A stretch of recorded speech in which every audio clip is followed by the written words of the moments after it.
Hope you had a good time getting some lunch and working out. Welcome back to the National Action Network Sacramento Building Bridges Conference. We're excited about it, and we're excited about this next panel with our friends Jacqui and Nguyen from APAPA, the Asia Pacific Islander American Public Affairs Association. Wave your hand, Jacqui. And we have none other than Betty Williams, president, the longest running president of the longest standing NAACP Black social justice organization in the world. Betty Williams, come on, put your hands together for her. And none other than Gabby Trejo, who is the executive director of Sacramento ACT. Come on, put your hands together one more time for her. So I'm going to come over and join them on the panel. I'm just going to moderate and let them talk, because these are the experts surrounding this topic, which is about combating hate and racial violence in America. As you know, the Attorney General did a report on this about a year ago, and he said California recorded the highest surge in reported hate crimes since the aftermath of the 9/11 terrorist attacks from 2020 through 2021.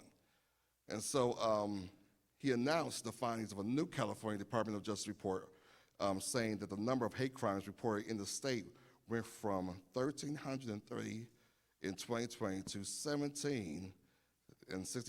1,763 hate crimes in 2021, making it the sixth highest total recorded since the agency began collecting and reporting statewide hate crime data in 1995. Isn't that terrible? And certainly, he was saying that in the report that one hard truth in our state is that, just as we've seen across the country, is that the epidemic of hate we saw spurred on during the pandemic remains a clear and present threat. And that is from, again, our Attorney General, Rob Bonta. And so we are here to talk about this epidemic of hate, and what we're doing, what your organizations are doing about it, your views on it. And before we jump into that, I just want you to really introduce yourselves more properly and tell us what you do and what your organizations do. And let's start all the way at the end with Gabby Trejo. Yes, well, thank you so much for inviting me. I feel really humbled to be here with such honorable colleagues in this region. I'm Gabby Trejo. I am the Executive Director for Sacramento ACT, Area Congregations Together. We work with different denominations to work on local issues that are impacting our communities, and so we do community organizing. I was brought to this work by accident. I just didn't know there was such thing as faith-based organizing, and I stumbled on that 10 years ago, and I have completely been transformed by the faith community's commitment to justice, and it helped me really learn and see myself in a new light, in my commitment to what does it mean for me to be a woman of faith, and how can I put my faith into action. And so that's what I love about community organizing. Thank you. Come on, let's give her a hand. I think her story is kind of the same. We all kind of fall into this type of work, right? So, Jacqui, can you tell us more about you? Absolutely. Yeah, push that up there. There it is. Hello. Hello. Hi. Well, first and foremost, I would like to say thank you so much to Pastor Porter and the National Action Network for inviting APAPA to be part of this wonderful panel. Good afternoon. My name is Jacqui Nguyen. My day job, I work at the California State Legislature. I'm the press secretary there. I've been there for 8 years now. But truly, my passion is providing a voice for underserved communities. So my journey began with APAPA down in San Diego, where I was a board member for the San Diego chapter, and then I made my way up here to Sacramento when I received my job at the California State Legislature, and I was recruited to be part of the Greater Sacramento chapter. I've been there for 8 years, first as 2 terms as chapter president, and then now just as a regular board member. But what I find is that over the past several years, we've worked really hard in regards to getting the word out, especially in 2021 when there was such a spike in hate crimes against Asian Americans. We can go a little bit further in regards to that, where I have some numbers to share with you in regards to what we did back in 2021. And then now I hand it over to the wonderful Betty Williams. Well, thank you, Jacqui. I appreciate that. I'm Betty Williams. I'm the president of the Greater Sacramento NAACP. And I got into this work. I raised 3 young black men. And at the time, we were living in Elk Grove, and they were being suspended at such a high rate. I didn't understand, and so I started organizing black parents in Elk Grove to push against the school district and to get oversight for the expulsions and suspensions. And Ms. Huffman, who at that time was the president of California Hawaii NAACP, told me I needed to fight with an organization behind my name, because I was fighting as a parent, but I was winning, but I needed an organization to help. And so I got involved with the NAACP and ran for president and won and stayed there for a number of years. Took a break and came back. But the job that pays me, actually, I run a staffing agency and an outreach company. And so the outreach is basically to give a voice to our community on issues that our community hasn't heard about or don't understand. I find during election years, we don't understand a yes is really not a yes when you're voting, and a no is really not a no when you're voting.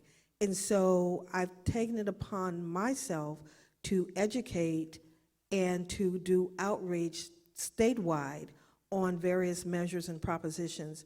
So it works well with me being an advocate for the NAACP, the oldest civil rights organization in the United States. And I thank you, Pastor Porter, for allowing me to sit in this seat with all these wonderful, magnificent women. Well, it's my honor to have, come on, get us right. And it's my honor to have you all with us today. And then in our conference, we're celebrating 5 years of doing this work that we have fallen into. We came here because I think we're involved because of a cause of some sort, right? That got us involved as either as a parent, you know, or community person, leader. And we're thankful for this. And this is a huge cause. Jacqui, APAPA has really been in the forefront of the Stop Asian Hate movement in 2020. Can you just tell us a little bit more of what you all did with that? Absolutely. Well, thank you very much there, Pastor Porter. And it is an honor for me to be sitting here with wonderful individuals and community leaders who care so much about our community, to be working in conjunction with faith-based groups as well as different organizations to get the word out. So in answer to your question, back in 2020, we saw a huge spike in Asian American hate crimes. I mean, there were spikes everywhere, but in particular for Asian Americans. And of course, we all know that, you know, it had to do with the unfortunate COVID-19 pandemic, that the outbreak. And so APAPA, being the fact that we're a 21-year year-old organization, which stands for the Asian Pacific Islander American Public Affairs Association, which is headed by CC Yin, Regina, and Mary Yin Liu. We couldn't just sit back and hear about all these unfortunate hate crimes that are taking place, especially here in California. So a lot of us, especially with the various different API organizations, one day we were just talking about, like, we got to do something about this. What can we do? So that kind of spurred that grassroots effort and that love and the passion for our community. It kind of grew into every Saturday night for about 2 months, there were about 30 to 40 individuals on a Zoom link organizing the Unity Against Hate rallies. And the reason why I know that is because I was part of that Zoom link meeting every Saturday night. I mean, it began at 8 and sometimes it went on until like 9 o'clock, 9:30, 10 o'clock. And you can tell that there was a lot of passion and a lot of enthusiasm for getting the word out in terms of community outreach. We channeled that into something positive. Instead of saying like, why is this happening to us and being victims, we channeled that, and then we work with various organizations. We work with Basik El-Karam's group, and we work with the NAACP, we work with our Jewish friends, we work with Sacramento ACT, and we put together a huge rally. It was on May 15, 2021, and I remember that day distinctively only because my mother-in-law passed away 2 days later, and I was on the way to the airport, but I remember receiving a phone call from your wife, Carlette, that morning as we were on our way to the airport. And she was asking me about that, and I was like, oh yes, please have Pastor Tecoy Porter be there. And in the end, what happened was we had a nationwide movement. We mobilized a nationwide movement. And I have some figures I wanted to share with the group here. I apologize for not remembering it all, but basically, we had more than 180 organizations nationwide participating. We held 20 rallies across the country, not just here in California, but across the country. And then we had 190 letters of support from elected officials. And of course, APAPA, we have a long history of partnering with hundreds of diverse organizations. Like I mentioned, we partner with the NAACP, our Jewish friends, with so many different other organizations out there. And what we did was we had a movement.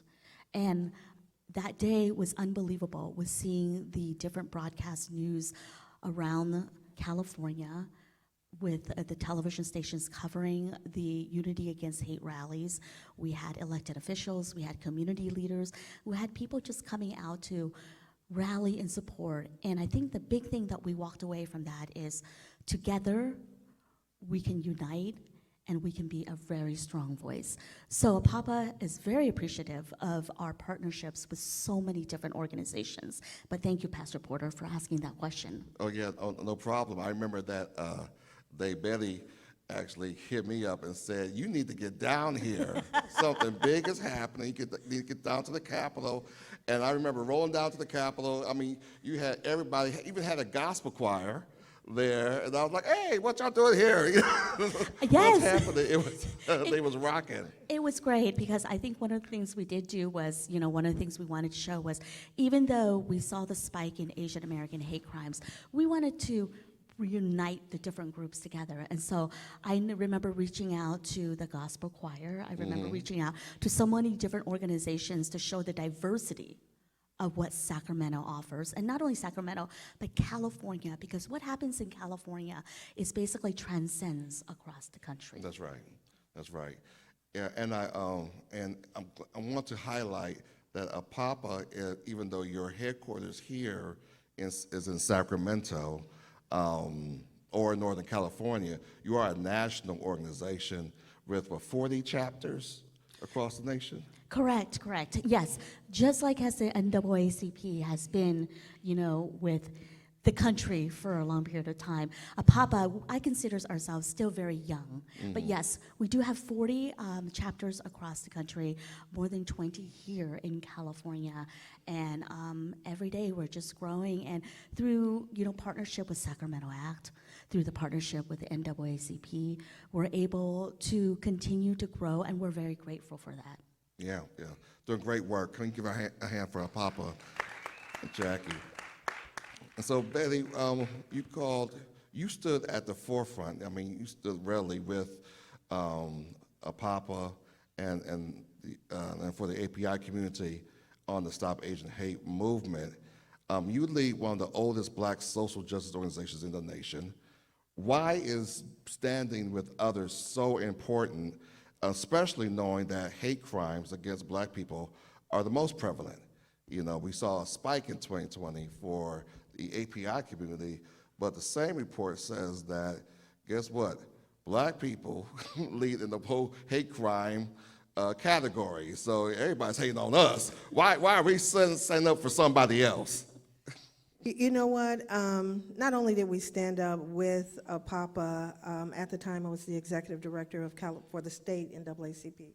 So I engaged all the branches statewide of NAACP to support APAPA and some of the other branches throughout the nation, including DC, to support that. But in addition to that, because I do and I understand that Black folks been hated on a long time, right? And so with that being said, we also put together a Stop the Hate Against Blacks, African Americans on the West Steps of the Capitol. And so we called on APAPA and Urban League and all the other organizations, the Jewish community, SACT Act. We called on them to support us as well. So it wasn't a one-way street. Right. And so it was important to me that our community was heard just as loud as the Asian community. So we did a Stop the Hate awareness of African Americans, and to let folks know, one, that we're here, and two, we understand there's a browning of America. Yeah. And so as we are browning, especially in the state of California, what people need to understand, census of 2019 and 2020 is saying that in our elementary schools in the state of California, 51.1% are young kids of color in the state of California, which is the largest number in the nation of students going to elementary schools of color. So what happens when you have the browning of America or the browning of California? You get fear. And so they're trying to stop this growth of color in the state. And so it's starting in the schools. And so with that being said, we recognize the suspension and expulsion rate is not by accident. We at the NAACP of Sacramento made sure that the commission is done every other year to measure the suspension and expulsion rates, because we see that the growing numbers of color is in the schools. And so I preach it everywhere I go, because I'm so upset that the fact that Sacramento has the highest suspension expulsion rate in the whole state. And we are not the largest county. The whole state, Betty? The whole state. LA is the largest county. Right. And we are not the largest county. And so the suspension rate, the category of young men and women is at the age of third grade. So I thought when the report first came out that it was going to be middle school or high school as far as the highest rate of suspension. It actually starts in third grade. But in the state of California, they use the third grade test scores to build the prisons. So it's a pipeline to our prisons. And so the hate is cultivated into something else. So it starts at the school. People are afraid. They fear this growth of people of color taking over their state, because all these years and these decades, the number of people in power did not look like us. And now we have individuals who are now in power. I mean, even if you just look at this stage, you have people who are in power that doesn't normally look like everyone else. And so that brings fear and it brings hate. And so one of the things that NAACP is doing is bringing that awareness. Things like we do with the, on the West Steps, and we have regular meetings and legal redress where we have attorneys every third Saturday for free, whether you're a member or not, to deal with these issues, but it's an ongoing problem. Right. Come on, put your hands together for that. So, Gabby, I guess hate is not no respecter of person here. The Latin community isn't immune to this hate as well, because according to that latest report by Attorney General Bonta, hate crimes against Latinos saw an increase in nearly 30%, from 152 in 2020 to 197 in 2021. Sacramento ACT is a very unique organization that it is made up of. It's multi-faith organization, and usually, unfortunately, you don't see a lot of faith leaders in this social justice, civil rights space, which is weird to me because I grew up, I'm a third generation pastor, and my father and grandfather and, ministers in my family, they were always, pastoring on Sunday, and then the part of that whole pastoring thing was social justice, work as well, or outreach work. Tell us how your organization has combated, this hatred and this rise of hatred to all communities. Yeah, thank you. I think, as Sacramento ACT, our work is so much focused on the development of leaders, of lay people that don't think of themselves as being part of the solution. They're like, oh, well, that's for politicians, that's for somebody else. And even as an organizer, it took me a minute to realize what is that unique role of the faith community in any moment, right? Because, I was raised Catholic, and, I just knew that there were certain things I went to church every so often, I did, but I wasn't connecting the work that I did in college or even as a professional to my faith. And so it wasn't until I started digging into my own, wait a minute, what does it actually mean for us to be a person of faith, and how do I live my faith outside of the four walls of my church? Yeah. And so I think that when I think about even my experience around hate, right? I remember being in 6th grade. I was born in Mexico, and I was brought to the U.S. when I was 10 years old. And 2 years later, Proposition 187 was passed in California that said, if you are undocumented, you wouldn't be allowed to receive any services. And I just remember feeling that fear. And in many ways, and my family never talked about it. I just knew, don't tell anybody you're undocumented. It was this constant fear that was being done towards my community. In that case, I felt it as a child. So when I think about policies that are school districts, this country has been embedding hate towards our communities, towards communities of color from the very beginning, right? And even I am surprised that the data shows people are reporting it, because I know my family and people that I work in the community that have been victims of hate crimes that just haven't reported it because they're afraid that if I had to call the police to come and pick up my report, am I gonna be the person that's gonna end up getting arrested? And just yesterday, our office is at a church. There was a street vendor that was selling his strawberries in the corner, and somebody came in to harass him, but because we've met him before, he ran to our office because he was being harassed. So all we had to do was move his little thing up to outside of the sidewalk onto the grass, and the person knew that he couldn't mess with him anymore. So when I think about how we combat hate, sometimes it requires that we walk with people like that man, that we just have to be witness. And I think that's the beautiful part about the faith communities, is that we have to be present. And I have been present in times where it has been scary because I don't know what my role is. But sometimes my role is just to stand there and be there, right? And so when I think, even if I had to answer the question, right, why would I show up for APAPA, for NAACP or other partners doing amazing work?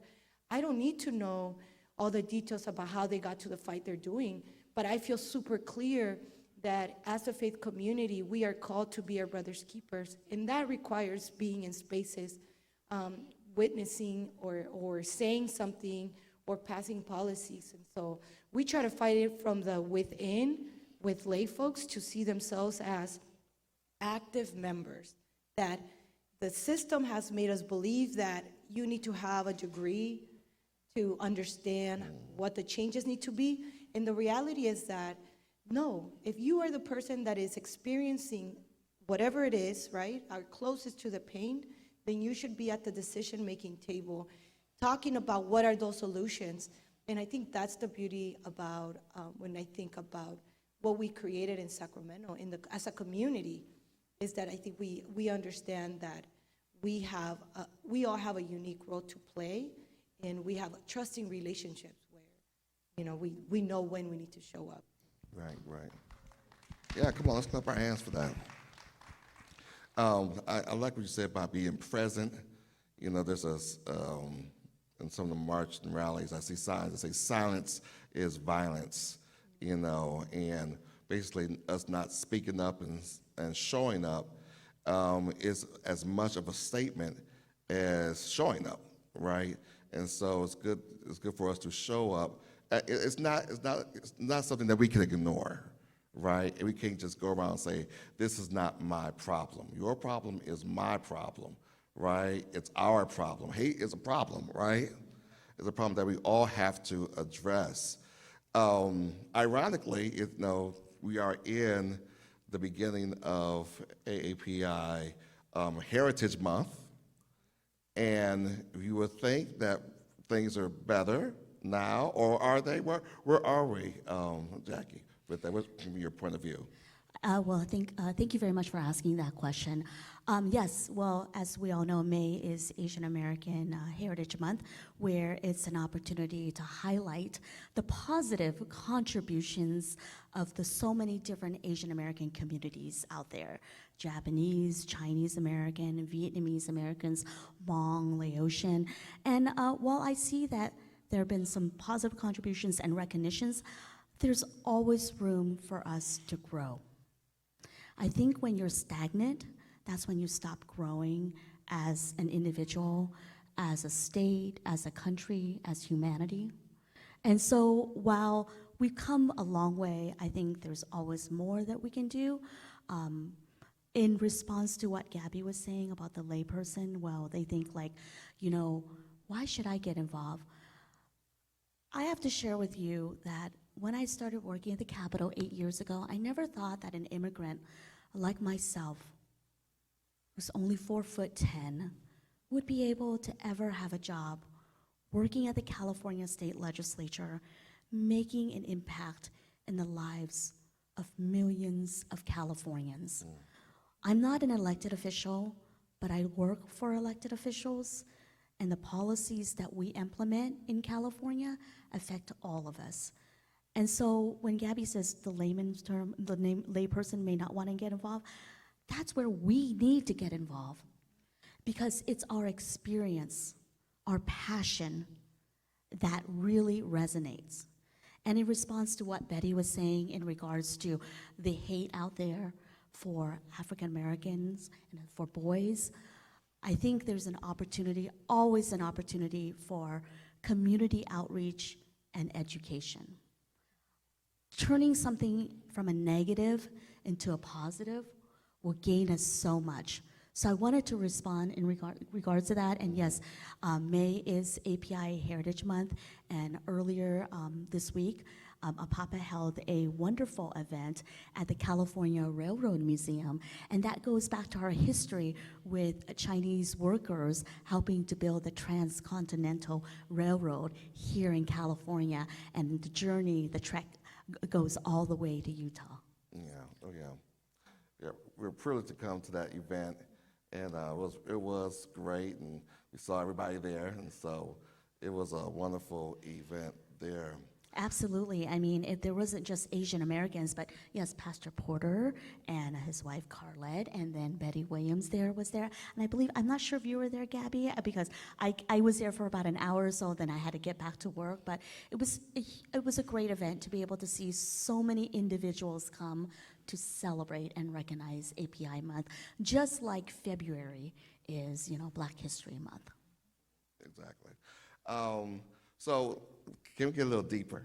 We're going to dig a little deeper. We did the nice stuff. We talked about the whole, stats and all that stuff. But can we just point or really dig deeper and say why this rise in hate occurred, you know. And I'll start politics, right?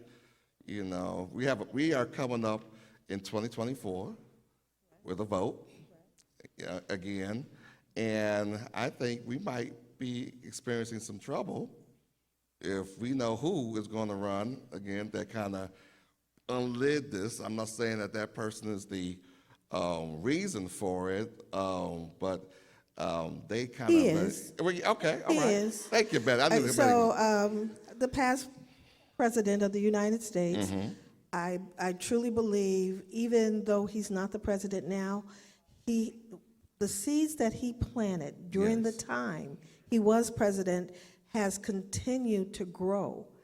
And in our communities, into our schools, into our jobs, and we need to stop it. We need to stop it at the polls. If you don't think your vote is not worth anything, then you need to think about, why are so many people trying to stop you from voting? Right. They know your power. And so what he has implemented as far as the Asian hate, African Americans being belittled and not worthy of being part of organizations, corporations. I mean, the belittling of African Americans. I just went into this whole thing with the civil rights enactment in Elk Grove. And so I spoke to the city council opposing the enactment. The celebration of the Civil War, they fought to keep us in slavery.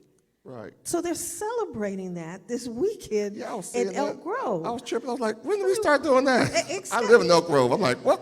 Oh my God. What is this all about? So I'm trying to figure out, okay, I have to remember I'm in a church with the language I'm about to use, but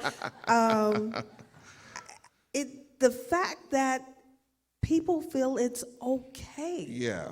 And this is a true celebration for them to celebrate. They lost that war. They lost the war, and it was the most individuals killed on our land Right. with all the wars collected.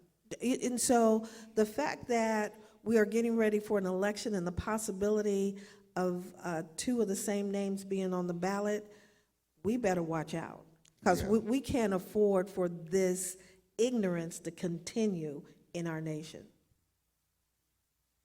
Which is why I think it's very important for organizations such as the NAACP, APAPA, Sacramento Act to be out there to educate everybody that you do have the power to vote and that your vote does matter. One of the things that really irks me on election night is at 8 p.m., several media outlets will call the race. And then what if you're standing there in line and the vote, at the voter, at your voting precinct, and I'm old-fashioned. I like to go to the polls, even though I know that California has made it very easy for us to vote by mail, and I do get a vote by mail. But when I receive the information, I open it up and I read who's on the ballot, and then I talk to my husband about it, and I tell him how to vote because he's just like, tell me what you want to do. So, but one thing that irks me the most is on election night, you have media outlets calling for races. And there are people that could still be standing in line looking to vote. And if they get a text from a family member or a friend, or they're monitoring the news on their phone while they're waiting, and they're seeing like, oh, this race has been called, they're gonna be like, well, why am I voting? I'm just gonna go home. No. And so I think in past years, media outlets have tried to be better in terms of not calling the races, unless it's very obvious that there's a race that, okay, either the incumbent or the candidate A has won by overwhelmingly, they're going to call it. But I think what's important to what Betty is saying is that education and outreach is very important. And despite the fact that we all know we have the right to vote, many people still don't vote. I have to be honest, my husband is one of those individuals. My husband came from Tennessee. And I find it very comical that here I am, an immigrant from Vietnam, and The minute I was able to register to vote, I vote. And for him, he tells me, I don't think the vote's gonna, it doesn't matter anyways. I'm not gonna get involved. And I'm like sitting here thinking, but this is your country. I immigrated here in 1975 at the age of 3 for freedom. My parents risked their lives, lost everything to come here to America, to give my brother, my sister, and I a better life. And one of the ways to be involved and one of the ways to make your country better is to get involved and to vote. And I look at him, I'm like, are you kidding me? And he says, yeah, I don't think it counts at all. And even his entire family, I remember when I went back to Tennessee to visit them, and they're like, yeah, I'm like, are you registered to vote? I literally had to get the paperwork for them. I'm like, you need to fill this out and to vote. Your vote does matter. So I think, in essence, education, outreach is very important. Jacqui, I just want to add, because in voting, people don't understand you are choosing your Supreme Court judges, and those are lifetime positions. And so whoever you vote for will have the power to create that Supreme Court judge. And so because of that last president, we are in the arms of judges that he chose that is now overturning a lot of the decisions, and in the room thinking about overturning some other things, such as our Voting Rights Act. So we need to really think about the power of our vote and how it affects us as a community. So I know, Gabby, go ahead. Yes. No, I think, it is most definitely connected to, I'm not like a data person, but it has to be connected to the hate that was done during, explicitly being hateful towards all communities of color in the 2016 election race. I just remember once we got the results of the presidential elections in 2016, I myself, as the director, felt that same, like somebody punched me in my stomach that night, because I was like, I felt like that 6th grade girl when Prop 187 passed. I just felt this hopelessness because I had to face undocumented leaders working on police accountability. We were having tacos that night because we were doing a watch party, and it quickly turned from a watch party celebration to all the work they did. It felt like a funeral, and they're like, well, what are we gonna do? And not knowing what that was. And one thing that I realized is that there is very real reasons why our people don't want to vote, right? It's not, why would they? There have been decisions that have been made without our people at the table. When you just make a focus groups and bring us into the table, that doesn't mean you brought us to the table. We want to, you already decided the menu. Our folks have ideas about the kind of investments we want the city to make, the state, right? Like the county. And we haven't found ways for people that get elected to be open to the creativity in our communities. We know what we need. And so until there's a shift in how people in government or these institutions that are making important decisions about our communities, until they are open to hearing from young people are not gonna come out. Why would they believe in a system that has not been created for our families, right? So and that gives me hope.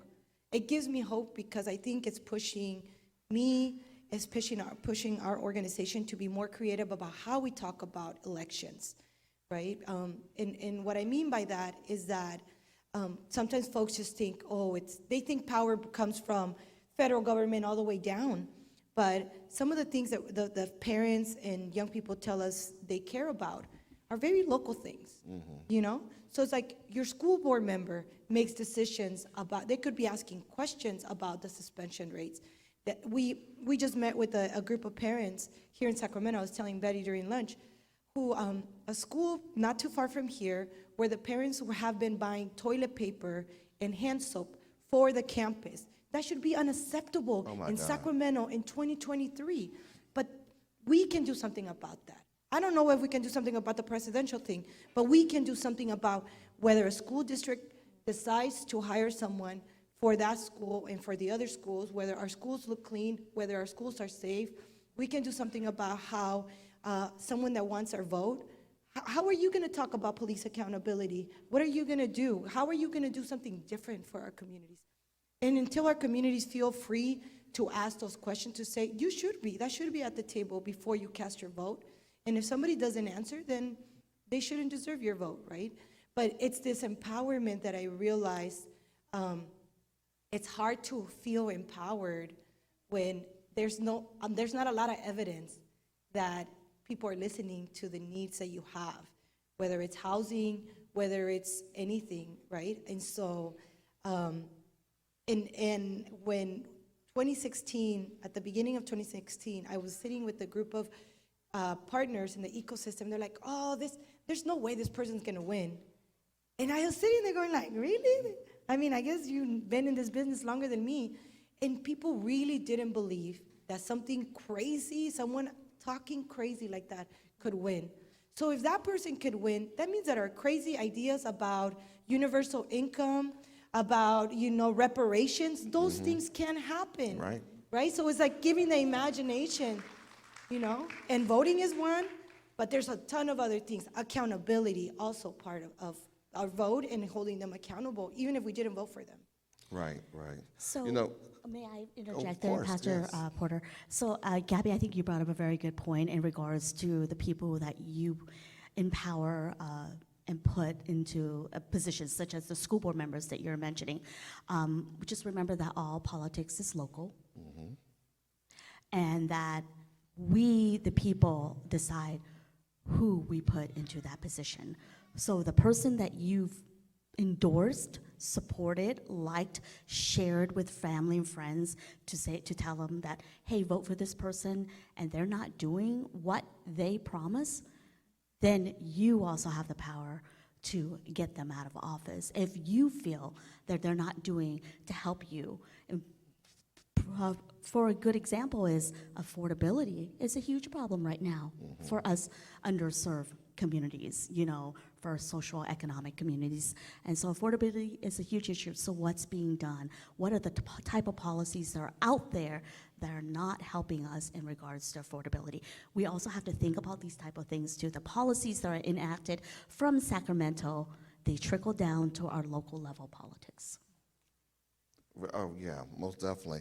I definitely agree. I was about to say politics are local, right? I Politics agree is with local. that, Jacqui, all the way. And one thing that I believe allows hate to rise is when we don't work together, where we get into the othering deal and start being divisive. And one thing I really want to focus on for our conference was building bridges, bringing people together, but not just people, but of all people groups, right? Men, women, no matter the ethnicity, orientation, or what have you, to come together, because it's only when we are coming together and speaking up together will we be able to influence locally, statewide, regionally, and nationally. When we do that, I think the trick of the enemy, we use church lingo, is that they divide us. We get divided, and we start taking sides. I wanted to address that because you're absolutely right. When we speak together in one voice, we are powerful. And I remember a time when we were looking for Inspector General for the Sheriff's Department. Well, the Sheriff's Department. And so with that being said, we were against an individual who was a retired sheriff. And so I'm fighting this all the way up until midnight, like the night before. And it was the Asian community, I remember calling me that night and saying, hey, Betty, let's come together and we will come with you and jam the county board. And we did, and I never seen us, meaning African Americans and Asians, pack a room together to speak in a voice that changed the vote that night, and it stopped them. And so it showed me then, And I know now that our voices together is so powerful. And so I look at this hate thing, and it's all across the board, even with our medical, and you were at our prayer breakfast where we had someone share the story of the hate that happened in a local hospital. Right. Where the gentleman, I mean, he's in his 70s, mid-70s, him and his wife, and was treated horribly, and not, the nurses on that floor were predominantly white. They made him and his wife sit outside in the cold to take turns to see their child in an ICU because they didn't pass the attitude test, is what I call it. And so the gentleman, sweet family, what they didn't say during the prayer breakfast is that the hate was so strong there, and he was trying to protect his family, that he told the story to the CEO when NAACP brought us all together, and he said that he got down on his knees and he got in the prayer position, and he looked up at the head nurse and begged her and said, if it's me, remove me and allow the rest of my family to see our son. Because that hospital had spewed so much hate toward this family. The retaliation at the end, they told him, anyone that's associated with you get the same treatment. Now this is a 70-year-old black man on his knees begging. And the retaliation immediately after that is that they were going to ship his son to San Diego with no family, no one. And so NAACP, along with others, came together and stopped it. And they got all their visitation rights back. But this is 2023. This thing happened 30 days ago. And so the seeds of hate is ridiculous. But if we band together on issues like this, hospitals like that, since then the old CEO has been fired, they have a new one. But we... Come on, clap your hands for that. Did you do that, Betty? We need to work together for issues like that. And one of the things that the horror story of the family, right? Like it doesn't stay with that family. It just bleeds, and it's people that have a tiny bit of power, right? Like, I mean, it's like, I think the part about power is that it's oftentimes used over us. And the kind of power when we in organizing talk about power, it's about this collective power, right? Like the nurse has her place and the parents have a place, and nobody needs to feel like they're greater or bigger than. And I think that this hate comes from like, well, I am better than you because for whatever reason. And sometimes even like for me as an immigrant woman, I see it within my own community, like very like shallow ways of being offensive, but I'm not being racist, I was sharing with them, today's I have twin boys, and today's their birthday, they turned 5. And the moment they were born, it was like, oh, how dark are they? Oh, this one's darker than that one, right? And these are the things that we as a community not only have to look externally about what other people are doing to us, but an actual commitment to look in the mirror and constantly know that I haven't figured out everything around race. There's things I still have to work, right? But that doesn't mean that there's no place for me. And it's this constant commitment every day that I will fumble, but that I am called to not just see hate and call it out, to be a witness, to be an active participant, but that I also have to do the work so that I don't actually cause any further harm in my position of the little or a lot of power I have within our organization. And I think that's something that it's important that we have to both look out and look within. That's so true. I've experienced the higher you go, the more influence you have, the more measured you need to be, at times, right? And then, and you have to make sure just to watch your words. Words matter, and then always seek partnerships and relationships, because this work is bigger than us individually. And even as powerful as your organizations are, you know, that's how a National Action Network comes into play and fits in to that, because the problem is huge, right? There's more than enough pie for everybody to get a piece of it.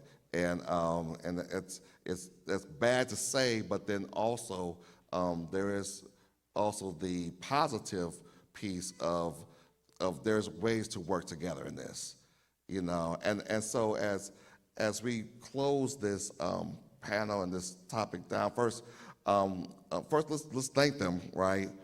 Have we enjoyed this panel? And just for last words and comments, I just want to hear from you. How do we move forward? You know, I know we've talked about it, we probably danced on it, but just to reiterate, how do we move forward in combating hate, personally, organizationally, especially here in California? Well, if I may start, first and foremost, I would like to say that, you know, in response to your question about like why do we all work together, and Betty answered it very well, but I think as Betty mentioned, collectively as, you know, a large group, we're very powerful. And I like to read this quote that is attributed to a prominent German pastor, Martin Niemöller. This is what he said. First, they came for the socialists, and I did not speak out because I was not a socialist. Then they came for the trade unionist, and I did not speak out because I was not a trade unionist. Then they came for the Jews, and I did not speak out because I was not a Jew. Then they came for me, and there was no one left to speak to me. And that's why we're all here, because we need to speak out for each other. Collectively, as a group, we are very powerful. We are also very powerful as individually as a person, but collectively as a group, we have a lot more to say. So in regards to your question there, Pastor Porter, I think outreach, education, patience, love, respect. I mean, I know those are things that are easy to say, but for a lot of people, it may be difficult. But love, respect, and patience, I think, can come a long way, whether you're meeting with different individuals, whether you're working with different individuals, or whether you're sitting here like I am with Gabby to my left, who's a Latina. I'm an Asian American, Vietnamese, Betty Williams, and then you. We're all here to work together, and we all have one common goal, is to get our voice out there. Totally agree. I totally agree. I think we need to come together on a regular basis with NAN and APAPA and Sacramento ACT and NAACP. We need to go beyond the conversation and go into our power, our collective power. And so with that, I probably would challenge all of us on this platform to at least try to meet every other month. We have an upcoming 2024 is not that far away from us. Right. And so we don't need to start using our voices in 2024. We need to start now. We need to start our collective voices and putting together a plan to educate and outreach for our community. That's where the power comes, because a lot of the times we're not at the table. And by the time things happen, we're questioning it afterwards. And so I would embrace this group as far as what we need to do is start early on the issues or the election season that's coming up in 2024 to start the planning now so that we will be at the table. And there's a saying, if you're not at the table, you're on the menu. But sometimes people that look like us, we're never even invited to the table. Right. And so with that, I say, bring a folding chair. And so that we need to make sure that we're at the table, whether we're invited or not, so that when 2024 comes, at least for Sacramento, those of us, especially on this panel, we will be ready because we will come in one voice for one issue and one mission, which is to protect the individuals that feel that they don't have a voice. And that's what I think the plan should be. Yeah, thank you. Amen.